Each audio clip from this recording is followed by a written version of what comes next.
Greetings, ladies and gentlemen. Thank you for joining us for this another exciting episode of RoadTripja, the heartbeat of Jamaica's roads. This is your excursion extraordinaire and guide, Dr. A. This is just to bring your attention that we are currently live on the RoadTripja podcast. Yes, a lot of things has been happening in Jamaica in the month of January 2023, but we're going to be speaking a little about it, giving you context to the pretext that has been presented to us. And yes, we're going to be first discussing the SSL saga and the money that got missing or misplaced, misdirected, whatever it want to be called, corporate maleficent, whatever they want to term it as. We will be getting into the meat of the matter, as we'll be trying to dissect and do some forensic analysis based on the information that we have been presented to see if this information is actually true and credible. If that is something you're interested in, stick around as we get into the road trip show. I know the question that may be provoking your thoughts at this time is the information that we have been receiving true and accurate. But what I'm going to share with you is not going to be a surprise to many of you, because I know that our subscribers are well-thinking individuals and can critically analyze situation to see the validity and assess and know the truth of what is happening. Based on what we have been presented by the news media, which have been sponsored in some regards in the past or currently by the SSL team, the Stocks and Securities Limited team, which is a brokerage firm in Jamaica, we understand that there are ties to political affiliations. Hence, the work of justice is slow in coming. But never fear, we are here to get to the meat of the matter, to present our perspective, and by no means will this be an exhaustive analysis, but take it for what it is. The first thing that I want to present to you is that an individual, a female, was indicated to have been the perpetrator of the nefarious activities that took place. However, I want to be very mindful that we will not be mentioning her name, because she was a sprot. She was not the person in charge of the whole operation. So her testimony to me comes off quite compromising. And not that it is not accurate or it is not true, it's just that it baffles me that that could ever happen in a position or portfolio of that nature and magnitude. The document outlined the type of methodologies that she used in order to deceive individuals. However, I am not buying that story. And what we'll come to realize is that all the people that she's allegedly had perpetrated ill activities on their account does not include all the persons involved. Yes, we know that our sprint legend allegedly also lost a portion of his nest egg. It is stated that he should have had $12 million. However, that is not the case. It was about $12,000 that he had. So they removed a few of the zeros in his account, maybe so that he wouldn't realize that the changes that had taken place. What I want you to understand is that our sprint legend had invested his money for over a 14 years, 14 years, I think from 2008 period, based on what we have been informed. And his money that was initially invested was approximately $6 million US dollars. And we see that over time, his $6 million US dollars would have doubled to $12 million. I want you to see the power of investing taking place. So that there happened. What I also want you to realize is that the lady, we will not focus on her because we know how the system is designed.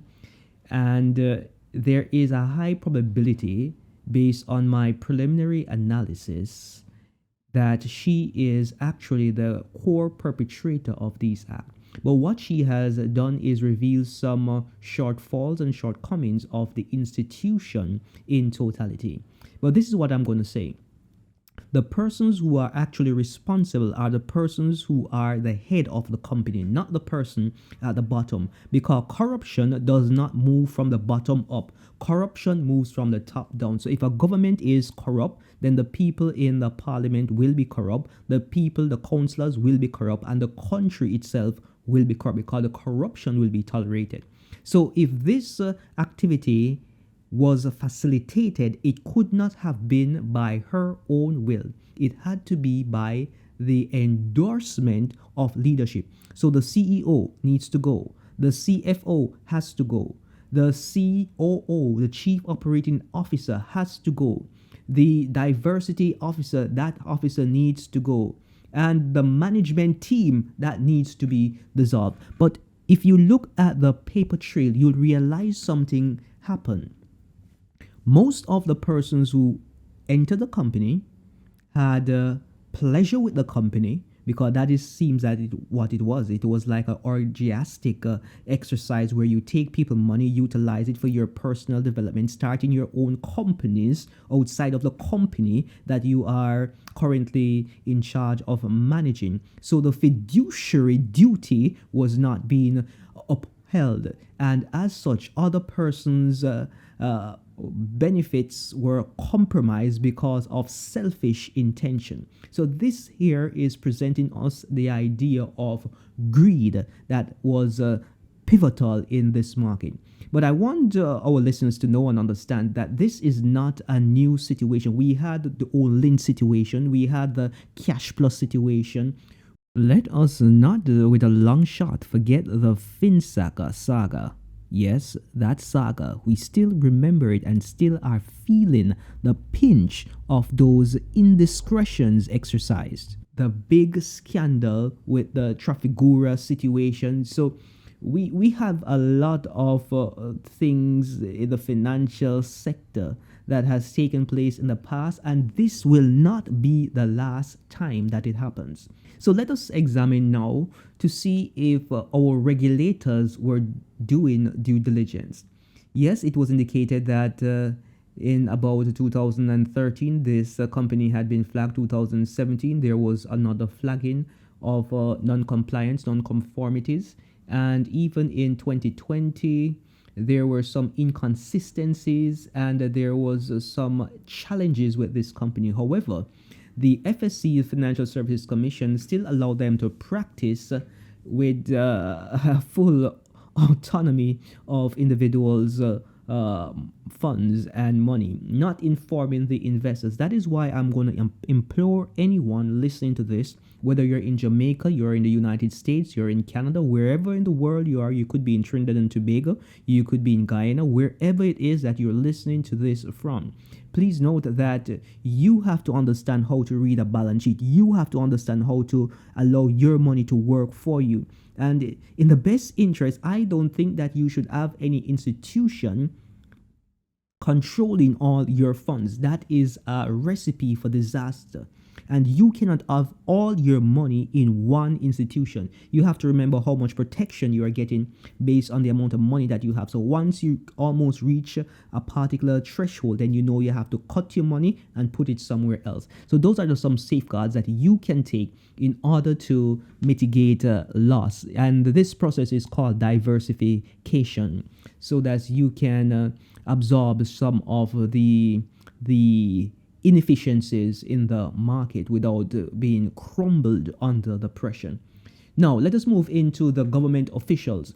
It has been brought to our knowledge that a few government officials had money tied up into this company, even though some may have taken out their money in 2022. And other government entities like the NHT, the Agricultural Society, they have money in SSL. And this here is a big cause for concern. So NHT takes our money. not a voluntary contribution. They take it mandatory because once you're working as a PAYE, these deductions are taken out, and that was placed in this fund for, I'm assuming, for investment purposes. Whether you desired for it to be your funds to be invested or not, they decide that it would be in the best interest to invest your funds. Anyway, that's another story. We're not going to get into that. So a few government entities had money in this non-compliant organization. So it means that the government entities were not doing their fiduciary duty in recognizing that their role in funds allocation is to ensure that they are going in institutions which are compliant not only with tax regulation but compliant in relation to having everything in good working order, companies that can be recommended. So once a company falls out of alignment with the Financial Services Commission, then funds, whatever is tied up in those companies, needs to be withdrawn or removed if these inconsistencies and non-compliances are not resolved. So that is just something that I want you to bear in mind as we delve a little bit deeper. The current status of the company and the revelation that we're seeing is that the organization wanted to do a liquidation of the assets so that they could get some money out of the company prior to it going into bankruptcy. But what we are not seeing at the forefront is that money was already being funneled through that company. But if you check the balance sheet, if you check the money trail, then you'll realize that there was a lot of non-compliance. There were accounting practices which were basically manipulation, numeric manipulations taking place, but nobody is talking about that. It is said that the government has called in the FBI to assist in this investigation, and for some strange reason, I am not sure why they called in the FBI, but they did call in the FBI and they announced it publicly. However, the individuals who have been accused of organizing this whole company, of managing this whole company, they are still free and not yet under investigation based on what we have been related so far. But that is another story. So there's a lot of things taking place. It was indicated also that the FSC had sent information to the Minister of Finance, Dr. Honorable Nigel Clark, about non-compliances of other companies here in Jamaica that are investment firms, and no notation of receipt was indicated until this situation erupted. So that there is another story that needs to be examined thoroughly. So let us go back to this situation. This is not the first time that money has gone missing. If there is anyone in the chat right now who has ever invested in Jamaica and your money has never gone missing, if it's even a small portion has never gone missing, let me see you write a comment in the chat. Yes, but if you don't catch it, then the problem cannot be resolved. Sometimes they say it's a computer glitch. Sometimes they come up with another story and they ask for forgiveness, etc. You give them forgiveness, but other things are taking place in the background. So this is a situation in which it is considered a fraud. But the individual who is at the forefront of this situation is a female. And we're realizing that this is not uncommon. We are only seeing the females being prominent when it comes on to these fraud cases. When other banks and financial institutions have their situation, we are seeing them coming up, and we're seeing the females in the limelight. So a lot of things are taking place, and we are truly saddened by the direction of the trust and confidence that are taking place in our current economy. So you may be asking, so what should I do? Is it to indicate to me that we should stop trusting the financial sector in Jamaica? I am not going to tell anyone not to trust the financial sector. You may have a few bad apples, yes, in the financial sector, but I'm not saying that we should distrust the financial sector. What I'm saying to you, though, is that you have to be cautious about where you put your money. And yes, we understand that had it been someone who stole mangoes or stole maybe some food to eat, then that person would have already been in prison. But when it comes on to the Jamaican society and the Jamaican law, you realize that you live in two different Jamaica.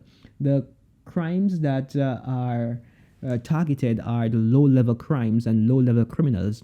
However, people who are doing financial espionage, those persons are treated with a little bit more dignity, and their prestige and integrity is maintained, because the people who are actually at the head of this organization needs to be held accountable. And as such, we are requiring that our government in Jamaica at this very time, this very moment, will sit down and discuss the matter and have us come to a speedy resolution, so that those who have been impacted will be able to be refunded their earned money and their earned interest. The idea of this situation was presented to us because a prominent Jamaican was involved. However, this situation was not unique.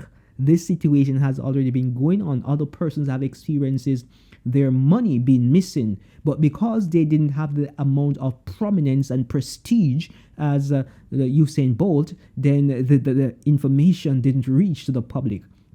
So now that the information is in the public and we're seeing how the financial institutions operate, this gives us as a Jamaicans an opportunity to reposition and realign, as in having principles in place so that we can safeguard for non-compliance, negligence, and put measures of protection not only for the companies but for the persons who are affected by the indiscretions of the company. And I don't think that we should facilitate any bailout of this company, because normally what the government does is that they bail out companies after they have exercised indiscretions, and the people still suffer. When we had the incursion that took place, the persons who actually, the lawyers, made more money than the amount of money that each individual got who actually experienced the atrocities. So this here is a play on money, and in this situation, other persons are actually making money, but you have to decide which leg of the field you're going to be playing on. This is where we're going to have to put a pause to our discussion here about the SSL saga and the Usain Bolt money runaway experience. So I hope that this had presented some perspective for you to assess and analyze, and indicate in the comments so that we can have an idea as to what you're thinking. We indicated first that the lady who has been the prominent face is a scapegoat. The methodologies that she indicated was very low, and it indicates that there was no measure of control in the organization, providing that those methods could have worked, which we are not believing. And the government and the leadership of the company, they need to be held accountable for the persons whose money had been missing. The fiduciary duty of the organization was not maintained. And all those persons who started companies with the people's money, those monies need to be returned. And their companies, whatever companies, whether it's in LLC, whatever it is, it needs to be liquidated, so that these individuals who have been impacted and affected can be replenished and be given the money that they so deserve. Indiscretion that has been exercised to persons who were planning for their future. Can you imagine? You're planning for your future and someone is saying, suffer a little, suffer a little. But after you are suffering, they are living these lavish lifestyle, driving these Benz, these Mercedes, these Audis, these luxury vehicles, these Porsches. They're living in these mansions, and you are living in a matches box. But you are the ones paying for the gas, paying for their insurance, paying for their lifestyle. How would you feel, knowing that you were sacrificing for someone else to reap the rewards of the sacrifice that you have made? This is where we're going to be ending it here on RoadTripja, the podcast. This is Dr. A signing out. Have yourself a money-filled day and be blessed.